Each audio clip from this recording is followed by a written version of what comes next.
রমজানে আল্লাহ স্বাদ দিয়া দেয়, রোজা রাখার পরে খাওয়ানে যেই স্বাদ দেয় ওই স্বাদ আপনি কোথাও পাবেন না টোকায়া।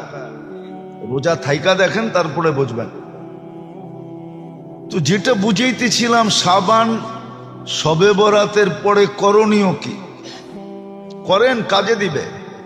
না করবেন, রমজান আপনার বিরুদ্ধে যাবে, বিরুদ্ধে। এই জন্য হাদিসে লেখা আছে, রোজা যার পক্ষে যাবে তাকে রোজা জান্নাতে নিয়া ছাড়বে। শুধু জান্নাতে নিবে না, জান্নাতের এক উচ্চ লেভেলে নিয়ে ছাড়বে। যেমন কোরআন যার পক্ষে যাবে তাকে জান্নাতের উচ্চ শিখরে নিয়ে ছাড়বে। মসজিদ যার পক্ষে যাবে তাকে জান্নাতের উচ্চ শিখরে নিয়ে ছাড়বে। এরকম কিছু জিনিস আছে যেটা আমার পক্ষে গেলে আমাকে কোথায় পৌঁছাবে। ফজরের নামাজ যার পক্ষে যাবে, হায় হায়, ওরে সর্বঘাটিতে জামাই আদরে জান্নাত পর্যন্ত পৌঁছাবে। জামাই আদর আর কি, আজকাল তো জামাই গো আদর নাই, ঠিক না?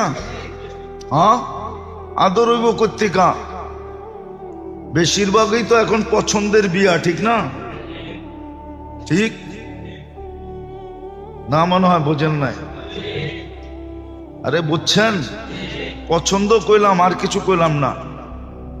তো বিদায় আদরও হয় না, তেমন আদর হয় না। শ্বশুর তো পছন্দ করে জামাই খুঁজা বাইর করে নাই, মেয়ে খুঁজা বাইর করছে, অথবা ছেলে খুঁজা বাইর করছে, ঠিক না?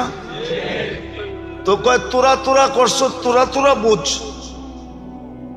নিজে নিজে করছ, নিজে নিজে বোঝ। এই জন্য আদর নাই, শুধু প্রবাদ বাক্য রয়ে গেছে, জামাই আদর, ঠিক না? খালি এটা শব্দটা রয়ে গেছে, আদর রয়ে যায় না। হ্যাঁ, আছে কিছু জায়গায় আছে যারা মা বাবার পছন্দ মতো করছে, ওইখানে আদর আছে। কিছু কিছু জায়গায় আছে, একবারে যে বিলুপ্ত হয়ে গেছে এমন না। কিছু জিনিস আছে যেটা পক্ষে গেলে জামাই আদরে জান্নাতে পৌঁছাবে। তার ভিতরে হলো রোজা একটা। রোজা রোজাদারদের জন্য আল্লাহর সাথে লড়বে, ঝগড়া করবে। আপনি জানেন না? এই জন্যই শবে বরাত দিয়া এটাই বুঝাইছেন। যেমন পয় পরিষ্কার জামা, বিলকুল মানজা মারা,